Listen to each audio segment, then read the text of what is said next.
একটা মানুষ যে মিথ্যে আচরণ করে, যার কাছে শুধু মিথ্যে কথাই আছে, ভাবনাতে, চিন্তাতে, কর্মে, শুধু সে এটা ভাবছে যে কি করে তার কাজ সফল হয়ে যাক, কি করে এই দুনিয়াতে সে একটু এগিয়ে যাক, বাকিরা পেছনে থেকে গেলে তার কোনো সমস্যা নেই।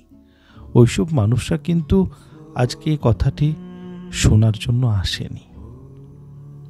আজকে সেই মানুষগুলো এসেছে যারা সৎ পথে কাজ করতে চাইছে, কাজ করছে, কিন্তু সেই কাজটি যেটা সে করতে যাচ্ছে বা করছে, সেখানের থেকে যে আশাটি রেখেছে যে এই রকমের ফলাফল হবে বা এর কাছাকাছি বা এর 1% ফলাফল হবে, এরকমই ভেবে যদি সে কাজটা করছে, আর একের পর এক কাজে যদি বিফল হয়ে যাচ্ছে, এটা করলাম এটা তো হলো না, ওটা করলাম ওটা তো হলো না, এইরকম করে ওই রকম করেও দেখলাম তাও হলো না, তো কোথায় ভুল হচ্ছে?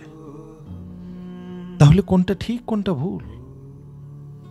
যে ভাবনাটা ভেবেছি, যে কর্মতে এগোবো ভেবেছি, যে কর্মকে করব ভেবেছি, যে কর্মকে করছি, কিন্তু মনে দ্বিধা আসছে, দ্বন্দ্ব আসছে, করছি তো, ঠিক হবে তো, ঠিক করলাম তো, এগুলো ভুল হয়ে গেল, এটা ভুল হয়ে যাবে না তো? বাবা বলছেন যে পৃথিবীতে এরকম কোনো পদ্ধতি নেই, এরকম কোনো আকলন নেই, এরকম কোনো গণিত নেই, এরকম কোনো বিজ্ঞান নেই যেটা তোমাকে এটা বলে দেবে যে বন্ধু এই পথে চললেই তুমি সব পাবে, আর অন্যান্য পথে যদি চলো তাহলে তুমি কিচ্ছু পাবে না।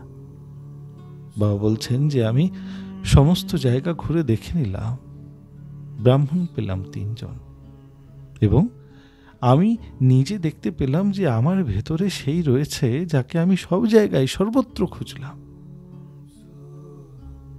মানে বোঝার অনেক আছে এখানে, যে বিভিন্ন রূপে ভগবানকে পাওয়া যেতে পারে, ভগবানকে প্রসন্ন করা যেতে পারে, নিজের কাজকে অর্জন করা যেতে পারে, কিন্তু নির্দিষ্ট একটা পথ যেটা আমি দেখাবো সেই পথেই তুমি সেটা পাবে, যেটা তুমি চাইছো, আর অন্যান্য পথে পাবে না, এরকম কোনো কথা নেই। বা আমি যেটা বলছি সেটাতে তুমি সেই রকমই পেয়ে যাবে, এটারও কোনো কথা নেই। অনেক সময় মানুষ যেটা ভাবে সেটা করতে করতে সেটাতে বিফল হয়ে যায়, কিন্তু সফলতা নির্ধারণ করার জন্য একমাত্র চাবিকাঠি এটা হচ্ছে যে আমি যেটা ভেবেছি সেটা করেই যাব।